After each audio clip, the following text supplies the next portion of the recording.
guys don't have to worry, you're not in the shot at all. So, all right. So welcome, thanks for coming out today. So our practice this week is called lower back support. The lower back muscles, especially this lumbar area in here, things tend to get kind of tight, grippy, shortened, especially if we're sitting a lot. You know, if we're sitting a lot, you know, if we're kind of collapsing, things get shortened in here. Core gets weak, glutes get weak, outer hips, hamstrings, especially if we're like sitting in chairs. And then all of that is support for the lower back. And so if those muscles are sleepy, not strong, not engaging, the lower back tends to be a compensator. So the lumbar muscles will compensate for that lack of strength in the muscles below. And it's all connected like a crisscross pattern. So our glutes on each side, and it crisscrosses up into the lower back muscles. So like the opposite glute connects into the opposite side of the lower back. And that lower back stuff is called the thoracolumbar fascia. And so that fascia adapts over time to whatever our patterns are that we sit in. So whatever we're shortening, the fascia then starts to get shorter, right? So when we do things in yoga, we lengthen up, we get taller, we're stretching that fascia that may be potentially shortening. So we're gonna do some strengthening for the area, but we're also gonna do some releasing for the area. Because not only do they get weak, they get tight then. And so with the ball work, we can kind of work on releasing any tension there, help the fascia start to loosen its grippiness, and hopefully the lower back muscles don't have to work so hard once we start to activate those glute muscles, outer hip muscles, and hamstring muscles. All right, anybody having trouble with these areas? Yeah, pretty much everybody, right? And also you probably notice when it's cold out, you feel it more, right? Because our body is continually adapting to our environment. And when the body perceives there's cold, that's survival, right? That's the body's instinct is I have to protect myself from that cold. And so the fascia will thicken, tighten up more when we're exposed to that cold temperature. And so we may feel more pain when it's colder outside versus when it's nice and warm, the fascia feels a little softer, right? All right, so go ahead and come on your backs. And when I'm doing the videos, I'll probably be doing a little bit more demonstrating than I might normally do. So if you have questions at any point, I might not always see everybody as much as I normally might. So just let me know, any questions. And let's start with your feet flat, knees bent. And this is called constructive rest pose. And then notice how your lower back feels with your feet flat. As soon as we bend our knees, it tends to take some of that curvature out of our lower back. Now let's go ahead and straighten. And now as you straighten, take one hand and slide it under your lower back. Now if there's a lot of space there, there may be excessive curvature in your lower back. There's supposed to be a curve there, right? We don't want a completely flat back. That causes its own problems in the discs. We do want a little curve, but the more pronounced that is, the more potential we have for tightening of that fascia, compression of the discs, and potentially compression, pinching of nerves. So now keep your hand there and bend your knees again. And as you bend your knees again, you'll notice now your back curvature decreases. Maybe there's more pressure on the back of your palm. And then stay here and just scoot your tailbone just a little forward. And then we get even a little bit more lengthening of the lower back. And now slide your hand out. And then just take a couple of breaths here now that we have established a little bit more of a neutral curve. And I want you to breathe like you're breathing into a balloon in your belly. So we've done this breathing before. But I want you to think about, let's say, a little bit of tone in the front of your abdomen so that more of the breath, more of the balloon is inflating in the back.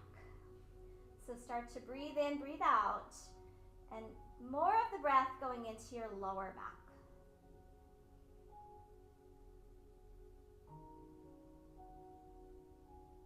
And then keep going with that balloon breath for a few more rounds.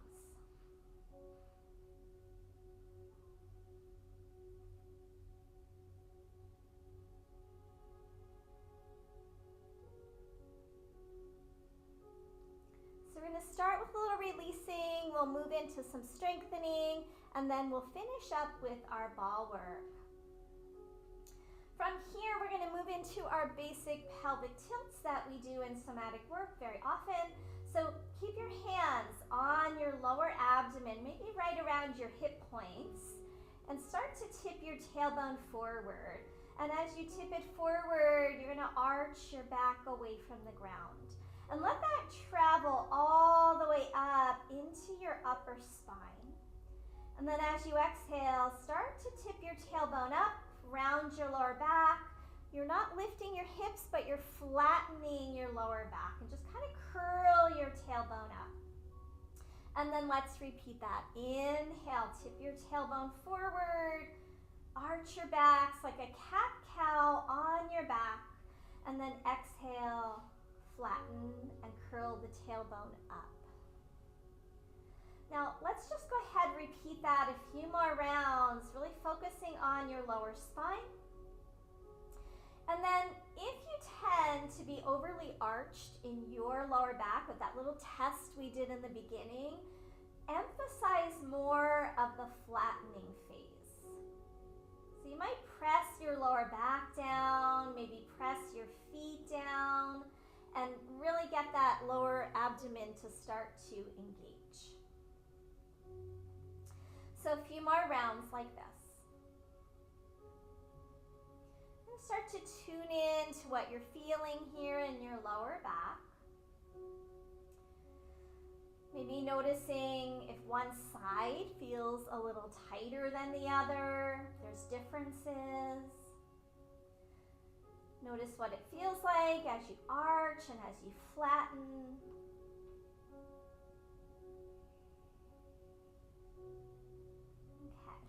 Okay. Now go ahead and pause. And keeping your hands on the lower abdomen, slide your right hip up and let your head roll to the right.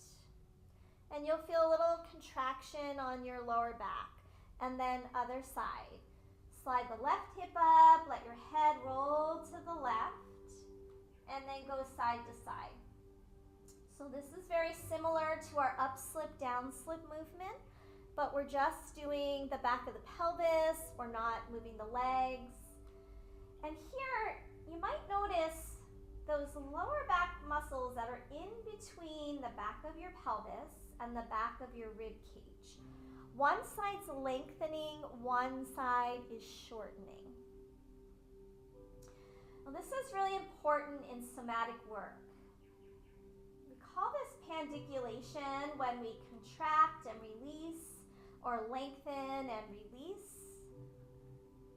Try to keep your legs as still as possible. And so we're creating a repatterning here. So maybe we're shorter on one side versus the other. Like say, perhaps we always lean to one side, we maybe carry our pocketbook on one side, or we carry all our groceries on one side, and then we get shorter. Maybe we're always kind of leaning, crossing our legs a certain way. So keep going with this little up slip, down slip in your pelvis, a few more rounds. You might think of it as a swivel. So you're swiveling your pelvis and feeling that contraction and release in those lower back muscles. Maybe they're equally tight on both sides. Okay, go ahead and come back to a pause. Let your lower back relax for a moment. Breathe in, breathe out.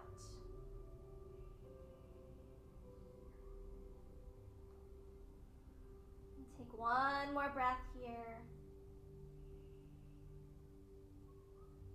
Okay, now we're going to take our arms out to a T. Cross your right leg over your left leg, all the way crossed at your inner thighs. And we're going to do a windshield wiper with the legs crossed. So drop the legs to the right, look to the left, and then other side. Drop the legs to the left, look to the right. Keep your arms and shoulders planted as best you can. And really go slowly when you do these things. So anything in somatic, we don't want to move anything quickly or jarring. It's going to help promote more fight-flight in the nervous system. And as we go slower, the body will be more responsive and letting go of some of that grippiness. Now here I'd like you to notice how those lower back muscles also connect in to our outer hip and maybe even into the sides of the legs. So everyone will feel it a little differently depending on where you're tight, but the lower back muscles connect into the sides of the hips and the legs as well. Now we're going to keep this going, but we're going to add resistance. So as you drop your legs down, slow it down even more as if you're pressing on something. And as you start to come back to center, imagine someone's preventing you from doing that with their hands, or there's something blocking you. And you have to press a little bit harder. So we slow it down even more, and there's a sense of resistance. And then notice how that's a little different. You may be using a little bit more inner thigh muscles here. So you might notice the adductor muscles. And the adductors and the pelvic floor are also part of the support system for our lower back. And so pelvic floor and inner thighs are weak. That can also be a contributing factor to some of this grippiness. You might feel this up through your core muscles as well, or even your psoas and hip flexors. So really pay subtle attention, notice what you're feeling. That kind of dragging with the resistance.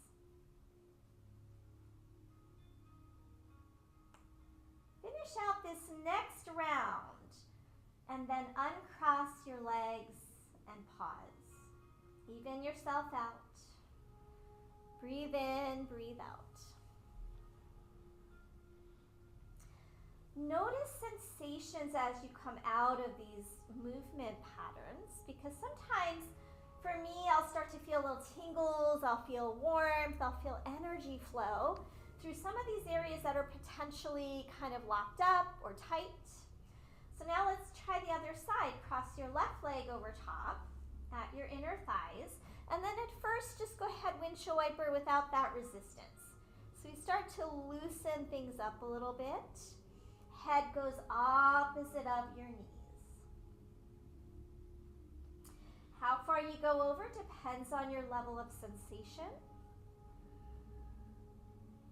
If you feel any pain in anything we do in somatics, you want to make sure you go smaller, more subtle. We don't want to overdo, because then we might tighten those muscles up again because the body's perceiving there is some kind of danger. We might overstretch our lower back muscle. So less is often more in this kind of a practice. Keep the arms and shoulders very grounded, and notice again, outer hips, lower back muscles, IT bands on the side of the leg. Whatever you're noticing, might be something different. And then when you're ready, add that resistance. So now going slower, and there's a bit of a drag with the legs as if you're pushing into that resistance. Maybe now using a little more inner thigh or some core muscles. Everything in the body is connected. So no muscle works in complete isolation. They work synergistically with each other. But unfortunately, due to patterns and habits that we have, muscles can go to sleep and become dormant. And then other muscles will have to compensate for those sleepy ones. So somatics helps us work more synergistically. Creates more of a sense of wholeness in our body. Let's do a couple more rounds here, remembering to slow it way down.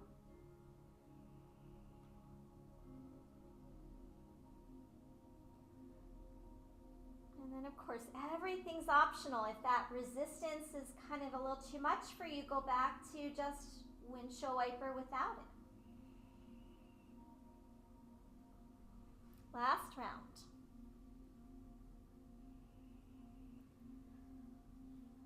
And then uncross when you're ready.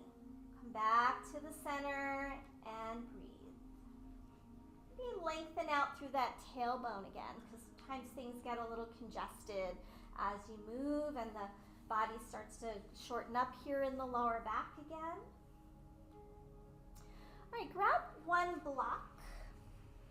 Check out my block. And we're going to place that block between the inner legs. Again, this is something we've done lots of times. This arch and curl with the squeezing of the block.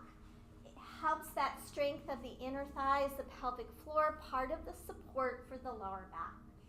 So first, just take a few rounds. Inhale, exhale, squeeze the block, and then release. Do a few of those. Inhale and then exhale, squeeze.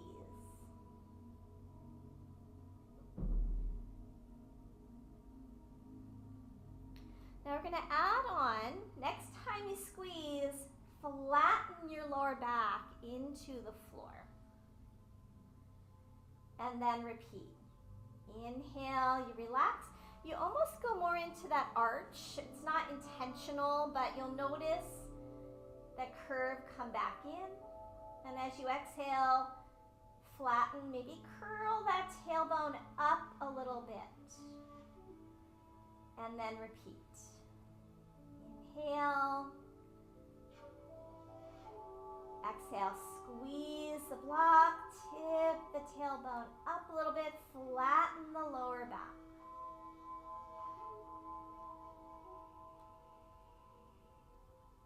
Nice big balloon breath as you do this. Now next time, we're going to start to curl that tailbone off the floor. So inhale, exhale, squeeze the block, press in your feet, flatten, and now lift up, maybe just like 2 or 3 inches. We're not going far. And then come back down. And let's go into like the arch now. So inhale, let it ripple up through your spine, arching your back. And then exhale, flatten, curl the tailbone up, press in your feet, lift the tailbone a few inches, squeeze your block. So that's a lot to remember. Do the best you can. Keep this going. And as we're doing this, we're strengthening a variety of low back supporters. We're strengthening the inner thighs and the pelvic floor. We're strengthening the hamstrings and the gluteal muscles. Now there's a reason we're not lifting all the way up just yet. Especially in our cold season, we can be prone to hamstring cramping. And so the more demand I put on the hamstrings here, the more likely they are to cramp up. So be aware if that's you and tend to be a hamstring cramper, or even the feet can cramp. You're not gonna maybe lift up so high. Those of you who can are gonna start to lift up higher. Bring the arms now into robot arms. Palms face each other, elbows down. Inhale, arch.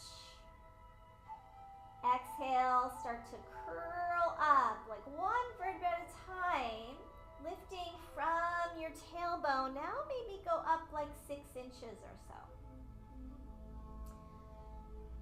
And if you cramp, then stay a little lower until the hamstrings are a little more warmed up.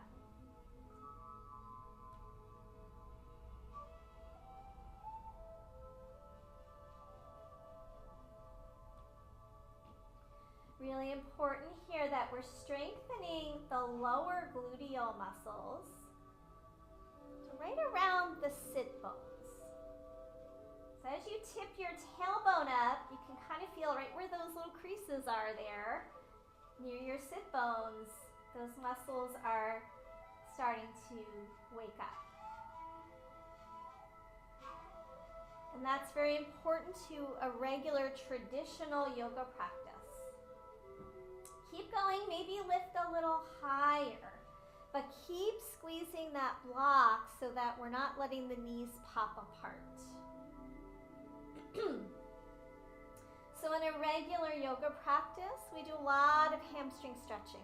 All those forward folds that we do can overstretch, especially there at your attachments. And we can get that soreness around the sit bone. We sometimes call that yoga butt.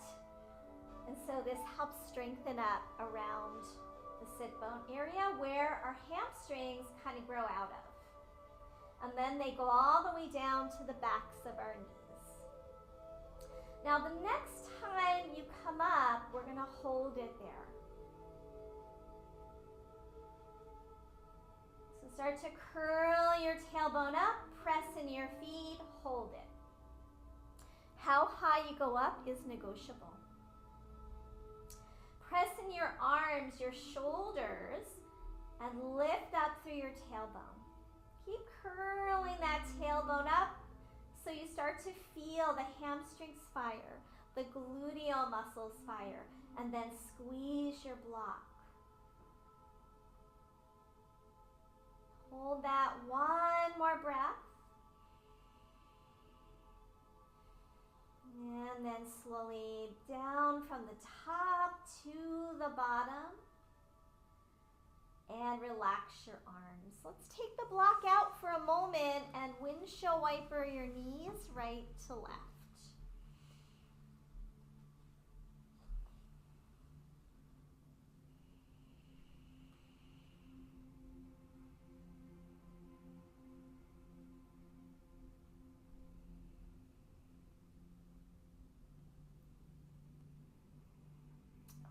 Back to the center, block comes back in. Interlace your hands behind the back of your head. Going for our full arch and curl with the block squeeze. Inhale, arch your back. Open your elbows. Open the front of your rib cage. Exhale, curl up. Elbows squeeze in. Squeeze your block. Press down into your lower back and repeat. So it's like a sit-up, but we're including like a cat-cow action. Arching, curling up. All right, so go ahead and continue that a few more rounds. Again, just tuning in to what you're feeling.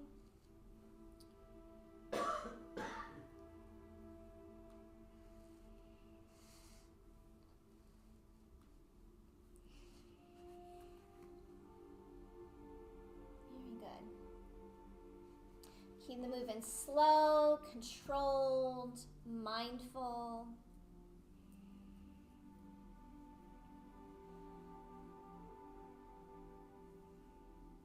Again, if you noticed in the beginning you have that excessive curvature, you're going to emphasize the curling up phase. Some of us have more flatness in the lower back. I see that less frequently, but it does happen. More kind of a tailbone tucking under. So maybe you would emphasize your arching phase a bit more. You tend to know that you're flat in your lower back, because the curve that we should naturally have is almost like a shock absorber, right? So if we're completely stacked, completely flat, and there's no curve, there's less shock absorption versus if we have that gentle curve in the lower back. So we don't want to be flat and we don't want to be excessively arched either. So a neutral spine is actually a slightly curved spine, not a flat spine. One more round. And after this next round, release, take your block out. One more time, windshield wiper. So we do a little releasing in between some of our strengthening work.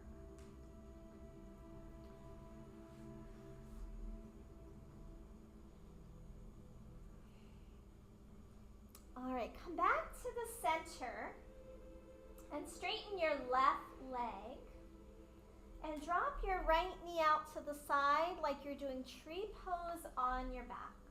Relax your arms at your side. Now, if you have any strain, you might consider a block for a moment. We are going to be moving that leg, so you won't be able to keep the block there, but just settle into this position for a moment. Anytime we open that leg out to the side, it's called external rotation. And there are muscles that help do that, and they're on the outer hip, outer leg, outer glute. Now, all I want you to do is simply pick your right foot and shin off the floor.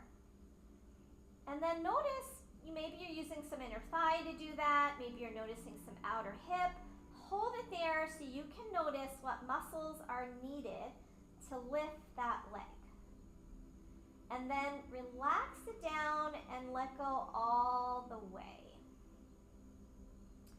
Let's repeat that a few rounds. We're simply going to lift that right foot, right shin. Now notice your left leg. What's the left leg doing? Maybe there's some outer hip going on the left side. And then let it drop and try to relax all the muscles before you go into another round. Okay, repeat, lift up, stay low. So if I lift really high, I'm not going to really feel those same muscles working. I want you to stay pretty low, maybe like 4 to 6 inches off the floor. And I don't want you to use momentum, because if I go really quickly, again, I'm not going to be able to notice. The brain's not going to be able to notice. Now, lift it up, hold it up, and start to let that knee go to the right. Look over your right shoulder and lift your right foot a little more. It adds a little bit of a twist, and you'll notice the right hip draws in a bit more. And then release the foot to the floor, head back to the center, relax.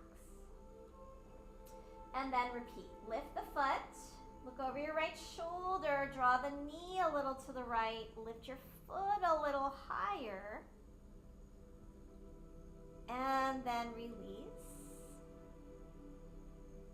Back to the start. Okay, so now we're going to keep going, adding things on, but I want you to do that one a few more times, because we don't want to overwhelm the brain in somatic work. If we create too many steps at one time, it starts to become a little overwhelming. Now try turning your head to the left and see what happens. Maybe that left hip goes in a little bit more as you turn your head the opposite way.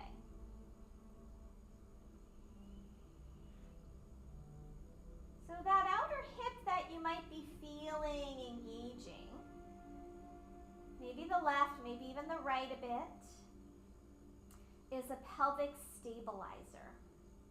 So if it's weak, the pelvis tends to have a little more wobble. Maybe it's harder for us to balance in something like a regular tree pose. Maybe it could affect our knees if those muscles are weak, but it definitely also can contribute to our lower back grippiness. Now we're going to turn the head in both directions, not simultaneously, but I want to see that, right? It'll be The Exorcist. Lift your foot, turn your head to the left. Lift that foot a little higher, maybe the knee comes a little more to the floor. And then as the foot comes down, turn your head to the right. Okay, and now repeat. Lift the foot, lift the shin, head goes left. And then foot down, head goes right. Okay, so a few more of those.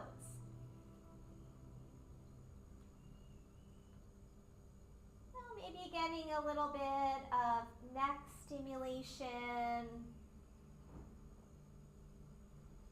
Sometimes when those outer hips are weak, it can travel up into our neck as well because the body feels like unstable in the lower part. And when that brain senses that instability up the chain, we may get more grippiness.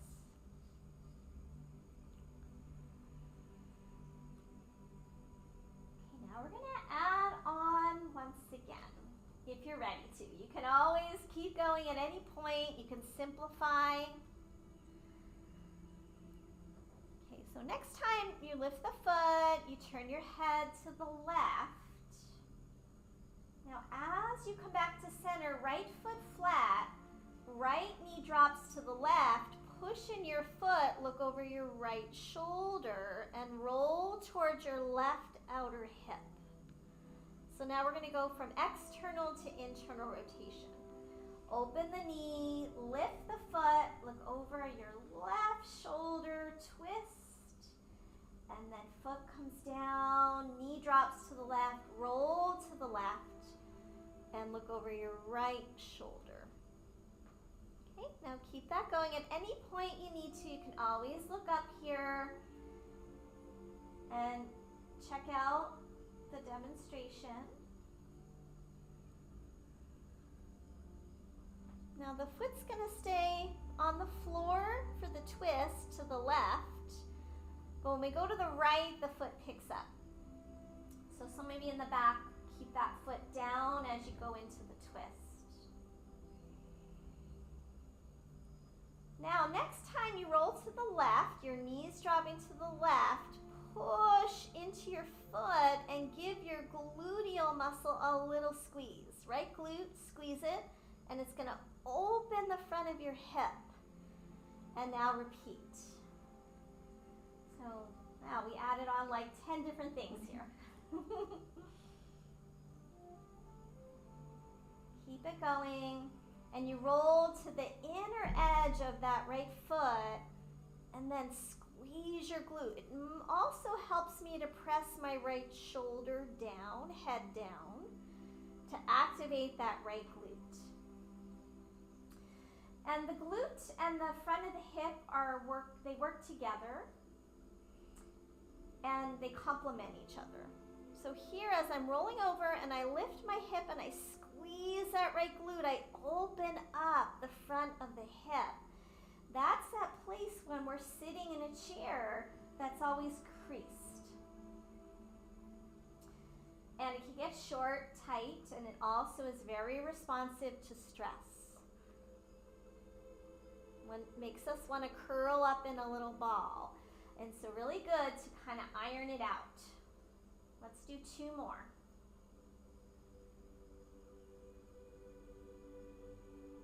As you squeeze that glute, you're ironing it out in the front of the hip. Last one.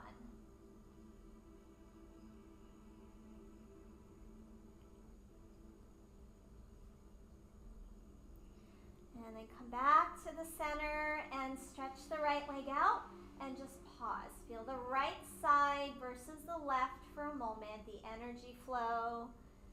Breathe a few times. And so there we strengthened a lot of the outer hips, the gluteal muscles, the inner thighs. We also released some tension from that area, which can all be really supportive of our lower back. Okay, so now bring that left foot flat and drop the left knee out to the side. Now we have to go through that whole thing again. The other side, all those steps. Just be patient with yourself and with the process. Just take a moment just to settle and breathe. Notice how far that leg goes to the floor.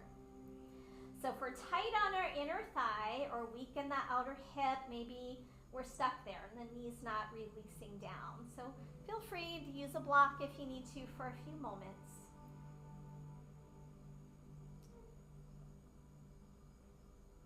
Okay, now we'll start by lifting the right foot, the right shin. Hold it for a moment and just notice muscles firing. And you might notice maybe on the other side the muscles fired better, or maybe on this side they do. We're often asymmetrical. And then release. And as you release, drop into the floor. And then repeat a few rounds, just lifting that foot. And then as you drop, a full relaxation, a full release.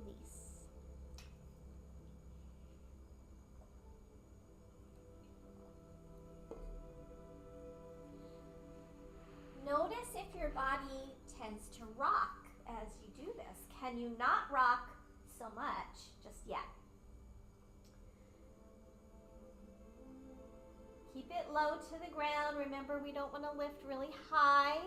And we also don't want to use momentum.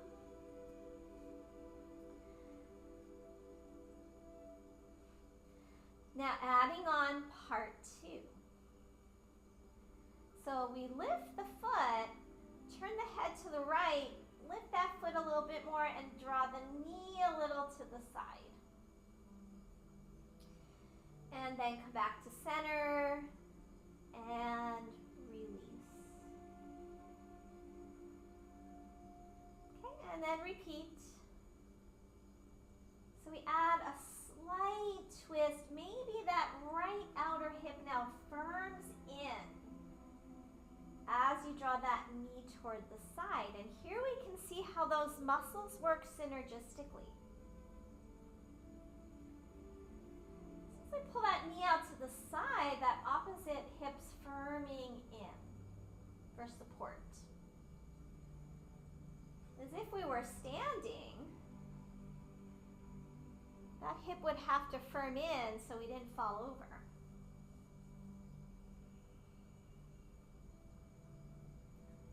Notice your inner thigh and the groin area.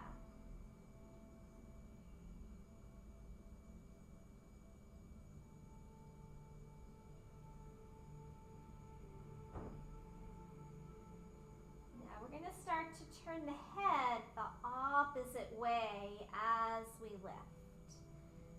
So foot lifts, head turns right.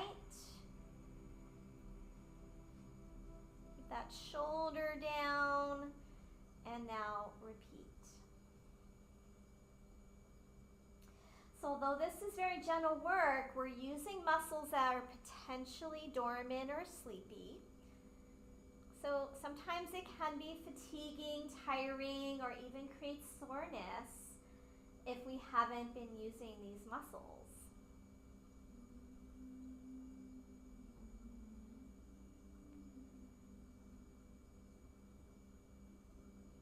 Make sure you relax as much as you can between repetitions.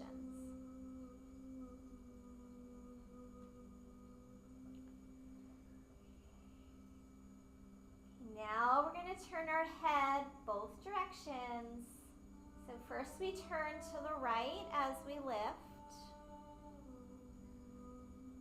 And as the foot comes down, let the head roll to the left as you relax.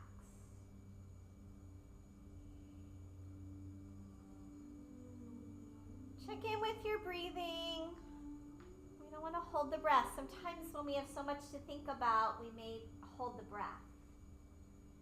So I like to do effort on an inhale for somatics. Sometimes we do opposite, like when we're arching, curling, because both are efforting. But you might lift on the inhale, and then as the foot comes down, exhale. Because the exhale is more releasing. It's like we're letting go, relaxing.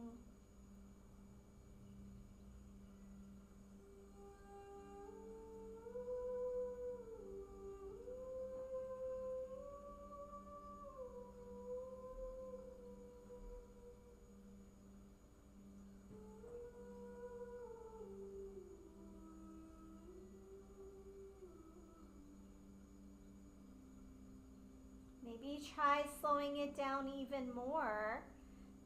Notice if you could relax even more as you come down. Now adding on that next part, we're going to come into the twist. So as you release your foot down, drop the knee to the right, look over your left shoulder. Roll to the right outer hip, and then repeat. We look over the right shoulder as we lift the shin and foot, little twist, and then foot comes down, press into the foot, and you could even give that glute now a little squeeze. Press those hips over to the right.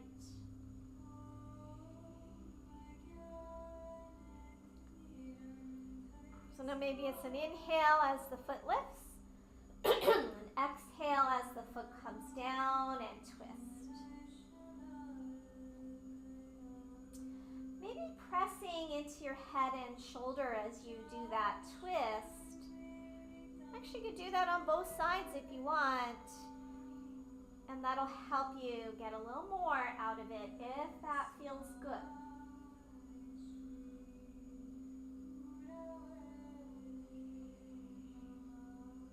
So that's the whole pattern. Try a few more rounds and then we will move on.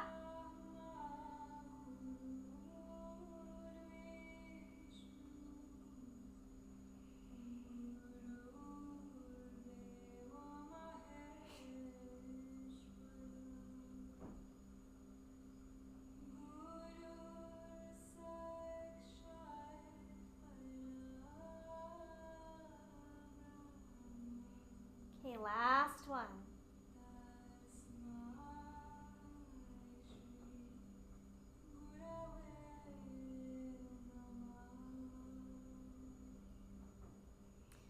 And then after you finish that last twist, bring your leg back to center, straighten the leg. And let's go ahead, just take a moment or two in that pause. Breathe in, breathe out. If you feel like you need any releases, you can always do a windshield wiper or a knee hug.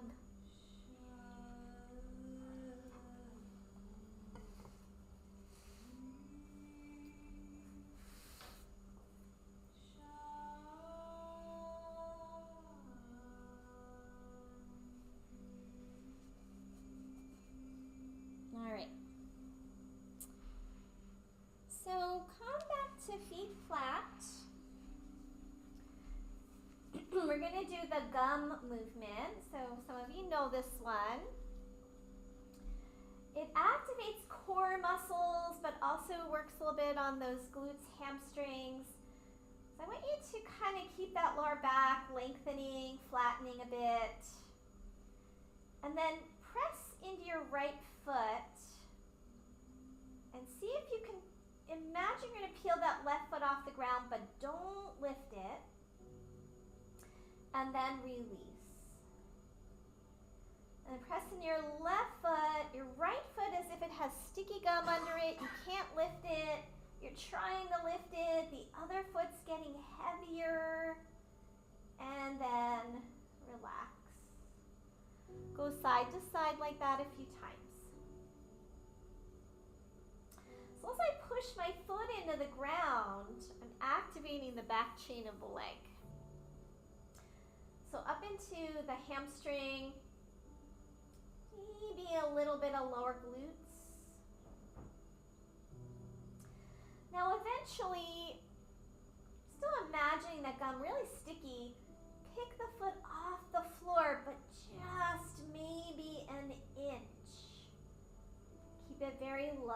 Go side to side. This is a good lower abdominal strengthener as well. It's like you're walking in place. Now, can you control the wobble of your pelvis? So it's going to shift slightly, but try not to like go side to side a lot. Keep a little bit of almost imagining your hip points drawing towards each other. So there's this tone in the lower abdomen. And you're trying not to go off to that one side. That's a compensation pattern. So if I shift over the side, try it for a moment. It makes it super easy, right? If I let my hip move, but now go back to not letting the hips move.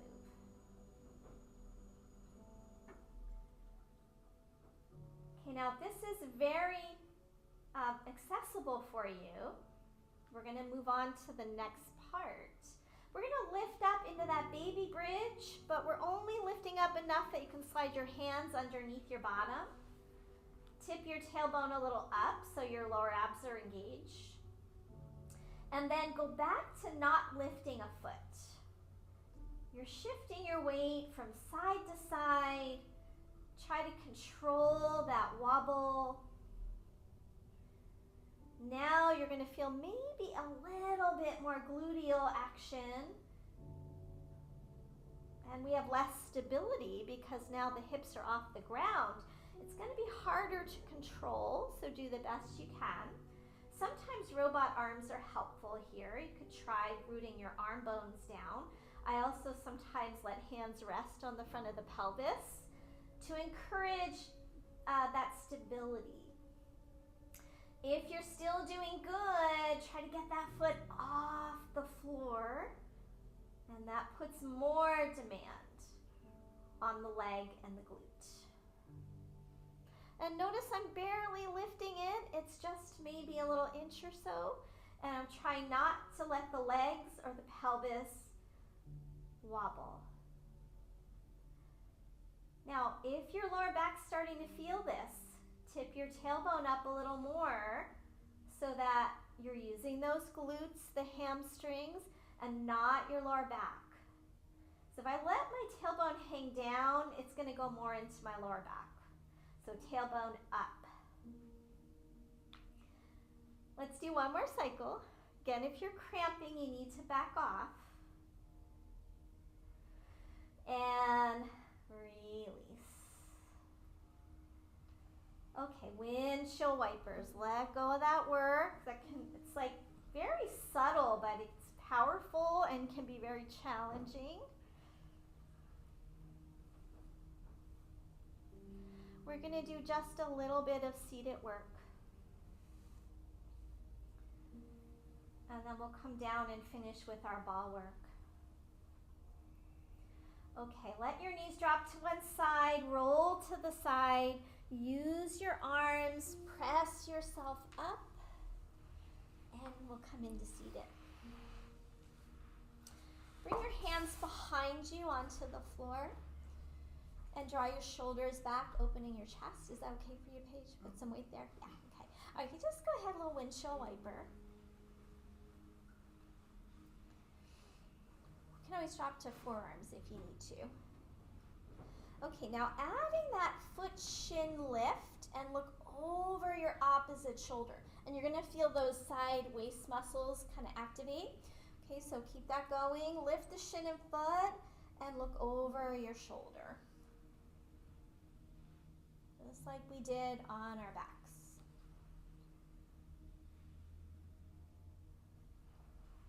You might feel some outer hips, outer glutes, side waist. Different for everybody.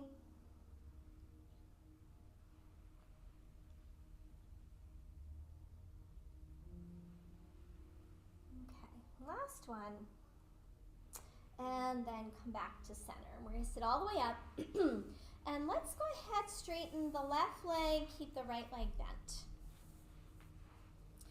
If you need to, you can support this knee, have a block there, or even a rolled blanket. You can also sit up on a blanket if you want. And then we're going to just circle the torso a bit. And as you circle, maybe getting a little hamstring stretch, but also noticing lower back muscles. Those circles could be as big or as small as you want them to be. And maybe you even bring your hands inside and make the circles a little bigger if you feel like you want to go a little bit further.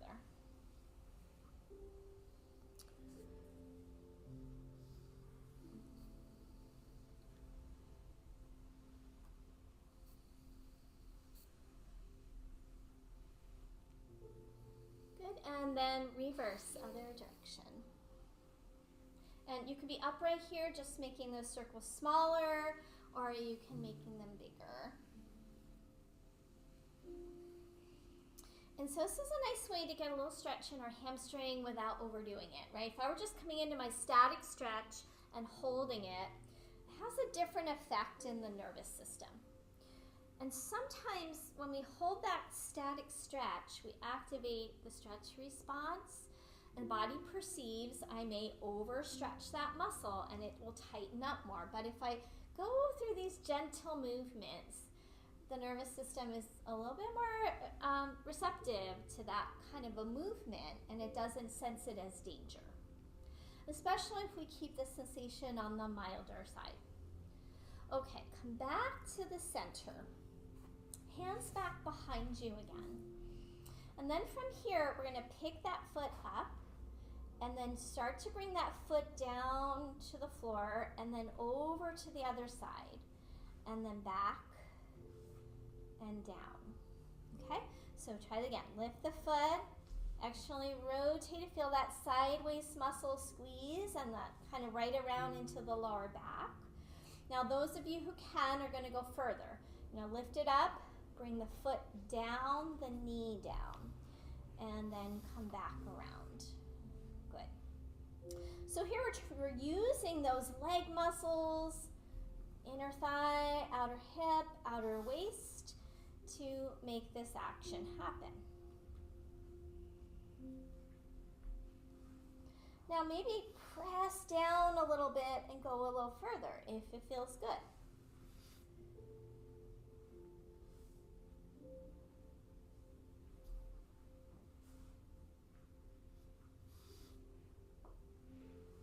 One more of these.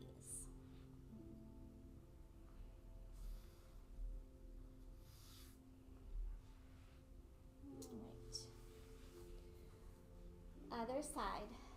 Bend the knees, support if needed, with a block blanket, whatever you need there, and we circle.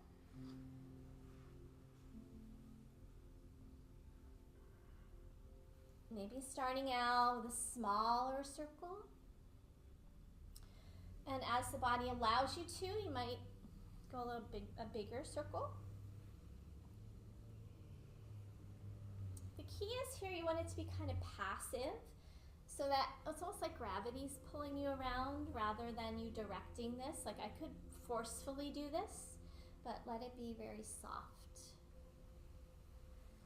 What are you feeling in your lower back muscles as you circle?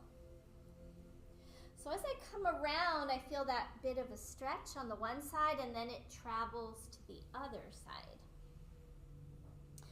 So here you might be able to sense that connection between the fibers of the glutes, the hamstrings, and your lower back. Because when I stretch my hamstring, we're also stretching the lower back. Okay, other direction.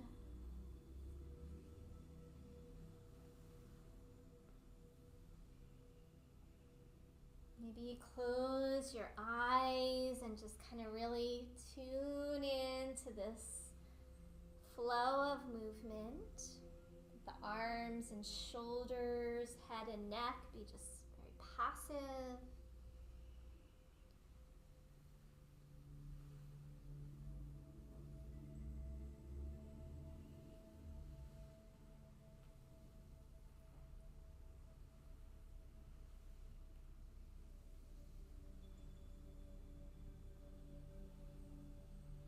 Okay, and then we'll come back and we'll go into that next part, hands behind you. We're going to lift that leg, start to turn, rotate, look over your opposite shoulder, back down, and repeat. Each time you're just kind of contracting those lower back, outer hip muscles, and if you want to go further, that knee comes to the floor.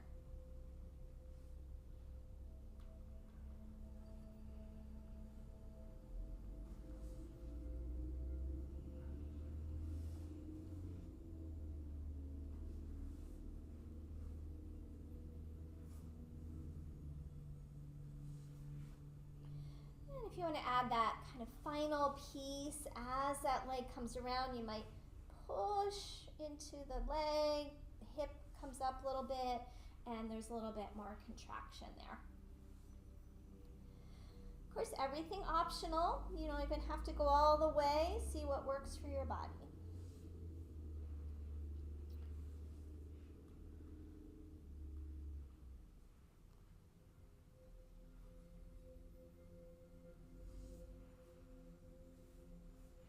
So we've got 2 more rounds.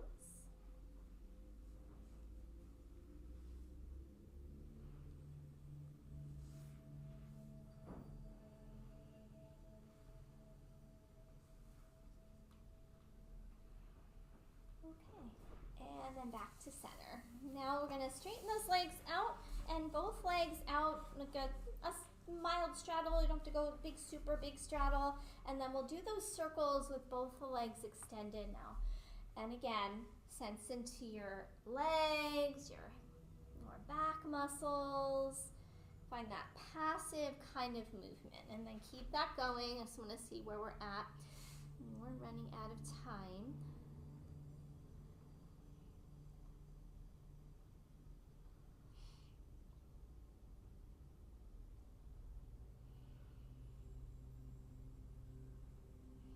Go the opposite direction.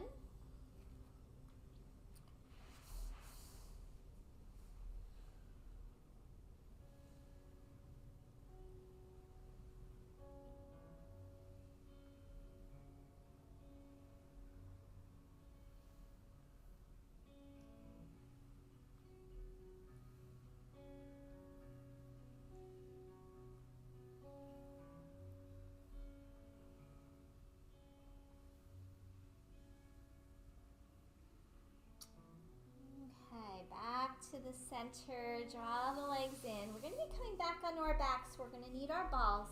So 2 singles, 1 double.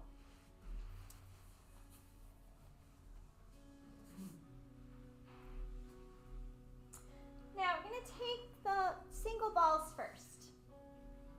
And we're going to pop one in each glute. And then just pause there for a moment. You're kind of toward the outer side of the glute.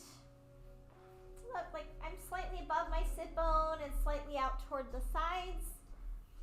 And now we're going to bring the feet in a little bit closer and start to very slowly drop the knees open.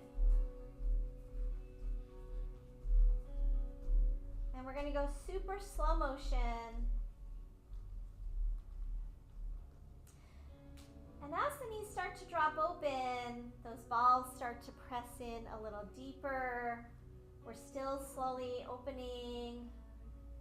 The inner thighs can control this, so they're working to start to open. And then eventually the knees are open as far as they can go. Hold there and squeeze your glute muscles a little bit. Give them a squeeze, and that'll open up the inner thigh, the groin a little bit more. And then relax and pick up your right foot, right shin, just a little bit. And release. Pick up your left foot, left shin a little bit. And release. And just walk in place a few times. And then maybe you lift up a little higher and add that slight twist so that the knee goes a little to the side, the foot lifts a little bit more. Like like we've been doing with other movement patterns. So foot shin lifts, maybe look over your right shoulder as you're lifting your right knee and let that knee come more toward the floor. Now, if this is too intense with your balls, feel free to skip the balls. Always have that option. Go side to side. Notice maybe your neck muscles. Keep your shoulders down.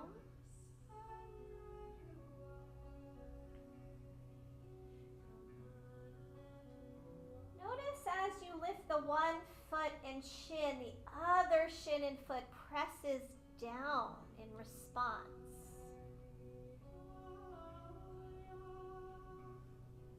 Now maybe press your shoulder down. So as you're lifting the right foot, your head turns right, left shoulder press. You could press both shoulders as well, but really, that opposite side is going to give you a little more neck release.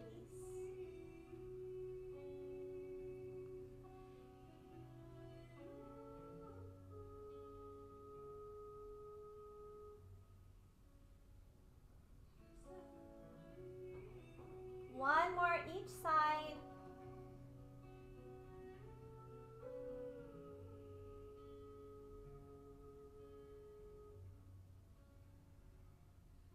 All right, bring those knees up.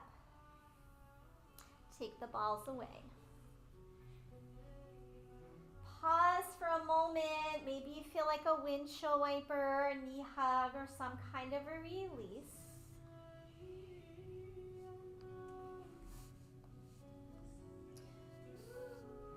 Then grab the double balls. Make sure they're not too far squeezed apart, so they're pretty close together. And then we're going to lift our hips and take the balls horizontal down toward your tailbone. Now, it can't be so far down that they roll out, so keep them as low as you can, one on each side, and settle there for a couple of breaths. Now remember, if anything's too intense, you can do stuff without the balls, or you could always put some padding on top. So you have another blanket. So if you feel like, oh my gosh, I don't like this, you can skip, or you can pad, okay? Now, go ahead and rock a little right to left. So it's not quite a full windshield wiper, but it's something like that, just kind of a rocking of the pelvis right to left. And let the balls kind of massage those lower inner gluteal fibers. Oh, we just had the emergency lights come on. Huh. Well, maybe they're doing some kind of testing or something because it didn't last.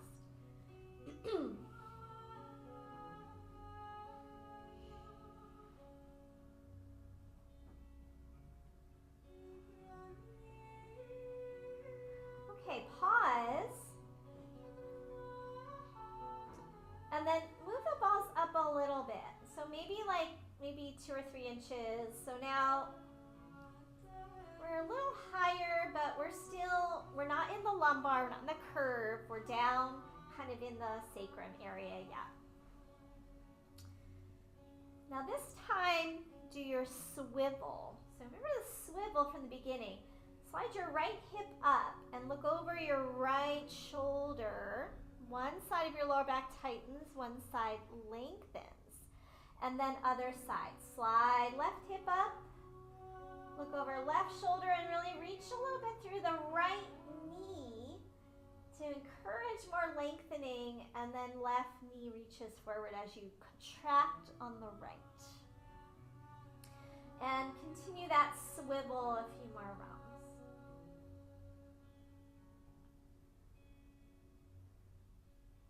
You could try to squeeze your hip up a little intentionally if you feel like you want more.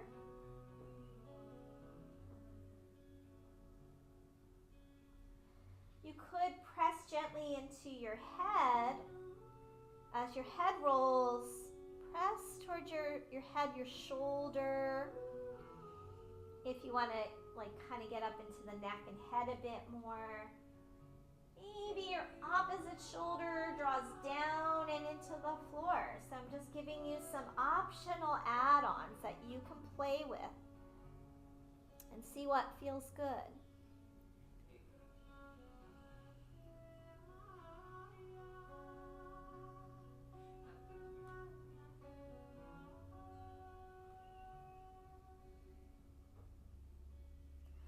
Okay, come back to the center and now move those balls up again. They're toward the top edge of your sacrum.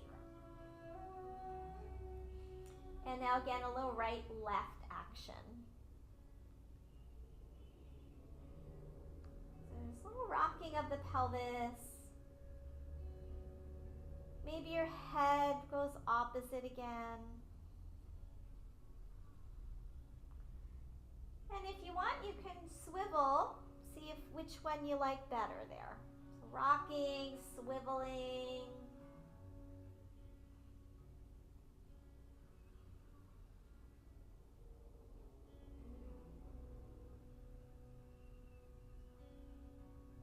Maybe there's a pressing of that opposite shoulder or the head. We're trying to create fluidity in these areas where maybe there's lack of flow, and there's tension and contraction.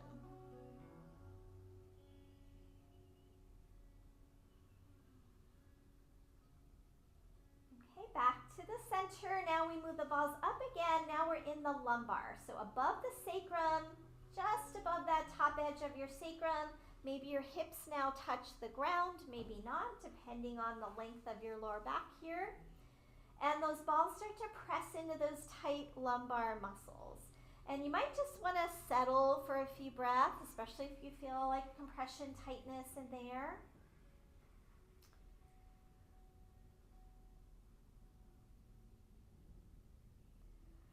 And then again, I think maybe the swivel here might be the way to go. But you can certainly experiment.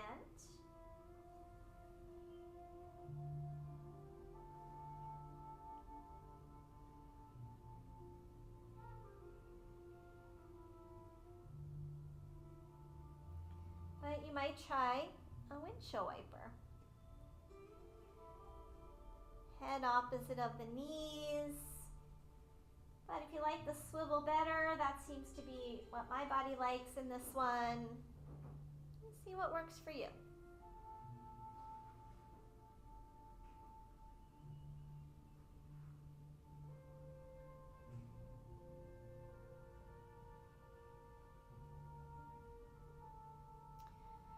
Okay, back to the center, move those balls up again. Now upper lumbar, closer toward your bottom ribs.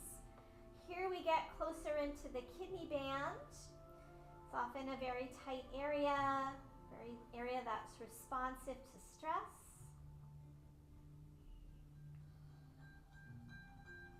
This one I like to do arch and curl. And as you curl, tailbone comes up like a baby bridge. Okay, so tipping tailbone forward, you kind of get lighter on the balls for a moment. And then as you press into the feet, tailbone lifts, you get a little heavier into the balls. But you could swivel or windshield wiper as well.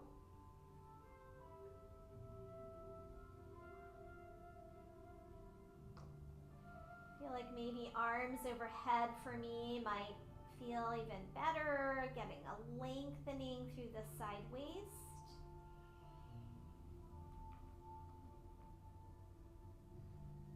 Really tuning into your own intuition in some of these things and what feels right for you.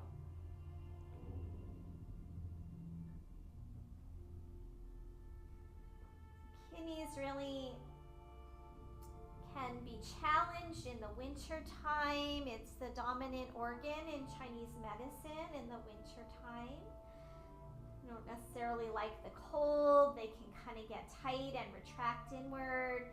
This kind of survival mechanism in the body, because our kidneys are said to be where we hold the jing, or the life force energy in the body, and relate to our adrenals and our adrenaline response. So if we're under a lot of stress, we can feel this tightness in here and in around kidneys and adrenals. All right, and now let's come out of it. Take the balls out all together and just pause and feel those lower back muscles. And from here, we're going to move into our clock circle. So we imagine the back of the pelvis as a clock, and we're going to tip our tailbone forward. And you can imagine that's like 6 o'clock. Over to the right, and then up to 12 o'clock, the top, and make a circle around the clock. Go slowly and smoothly. Try to smooth out any angular edges and make a circle around, like a coin circling on a countertop.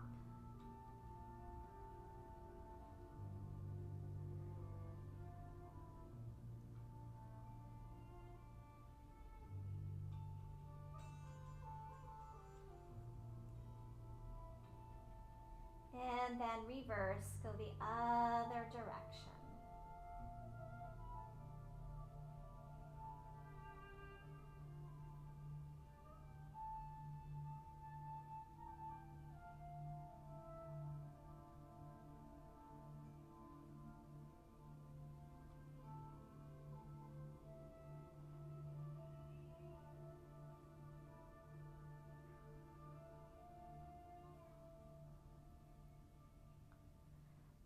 So from here, pause and bring knees into chest. Give a little circling, a little rocking.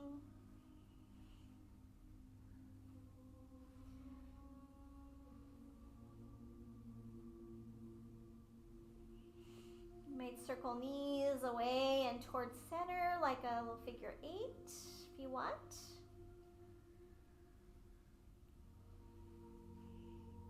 A few times both directions.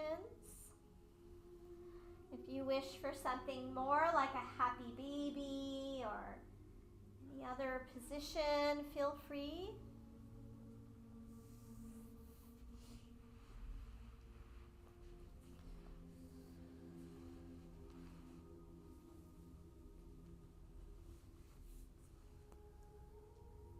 And take your time. We'll find Shavasana. Now, as you come into Shavasana, first I'd love for you to take your legs out straight for a moment. I do think it's probably a good idea to support the lower back with a roll blanket, but I want you to see, as you take your legs out straight, what that lower back curve feels like after all the work we did. Does it feel any different? It may or may not. And then after you have that check-in, let's go ahead and maybe put the rolled blanket or blocks under your knees, or you can even take the blocks with the rolled blanket on top. And that gives you a good bend for your knees, because as we saw in the beginning, when we bend the knees, that lower back relaxes more. And if you only have one extra blanket and you need to cover up, then maybe you could just put the blocks under your knees.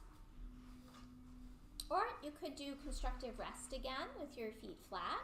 And if you don't have the props, that'll also help relax the lower back.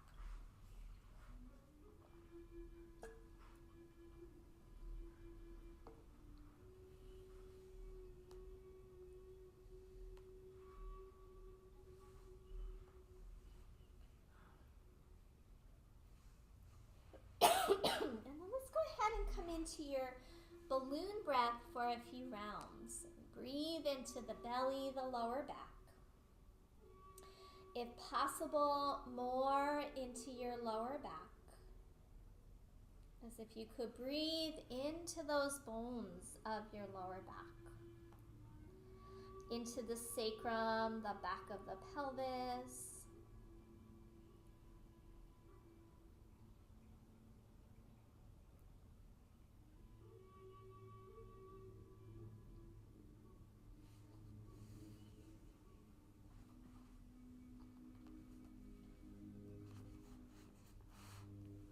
And after a time, just let go of that balloon breath and simply be with a really soft breath.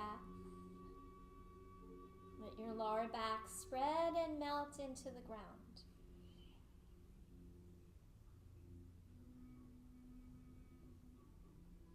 Let your back rib cage spread and melt into the ground.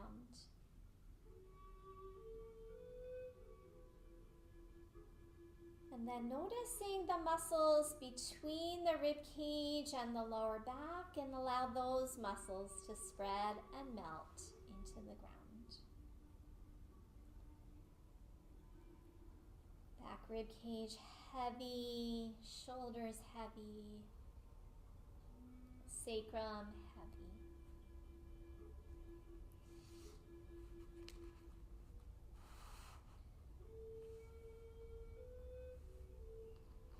We'll share a final reading as we start to close out. This is by Donna Ashworth.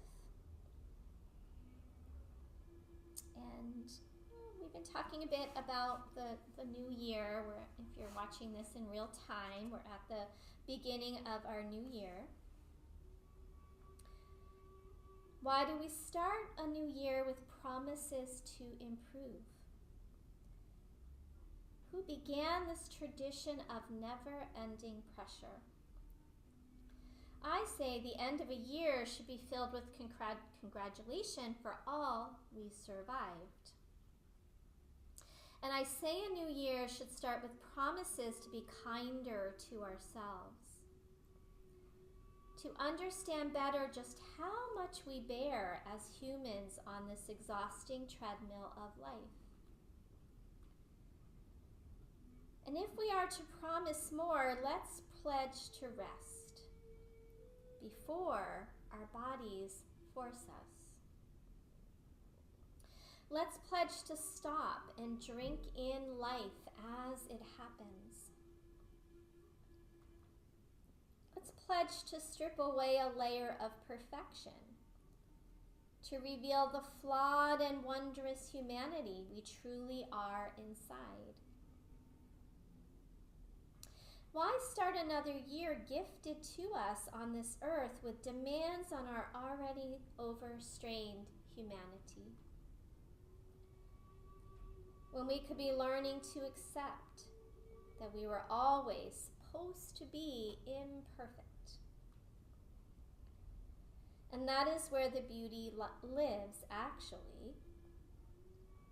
And if we can only find that beauty, we could also find peace. So I wish you peace. Everything else is all just a part of it.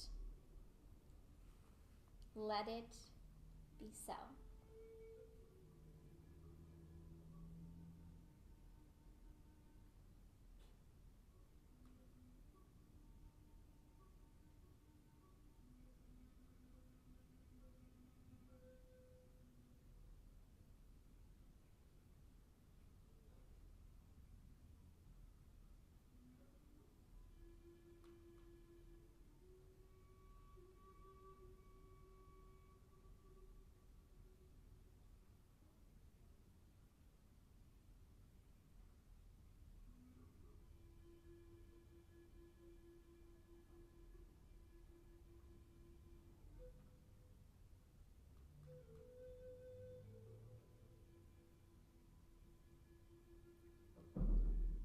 Let's take a moment and just start to come back.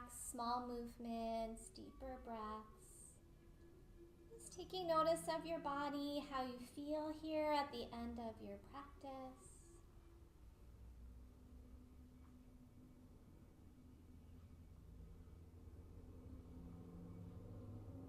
moving as you like before coming on to your side. Please take a pause there. Try not to rush back up.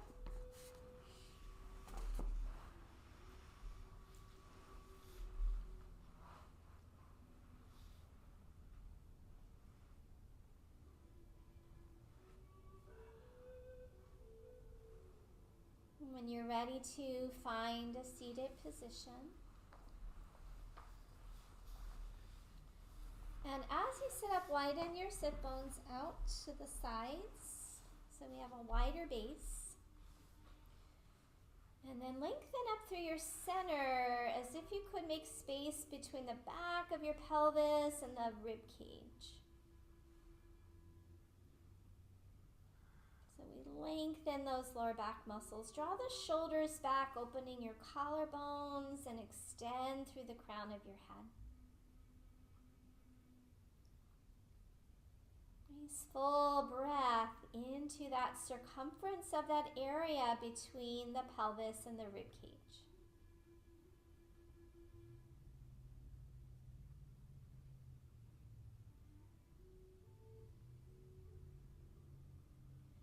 And then we'll bring palms together in front of the heart space.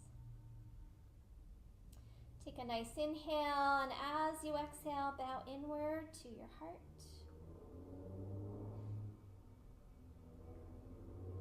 Namaste. All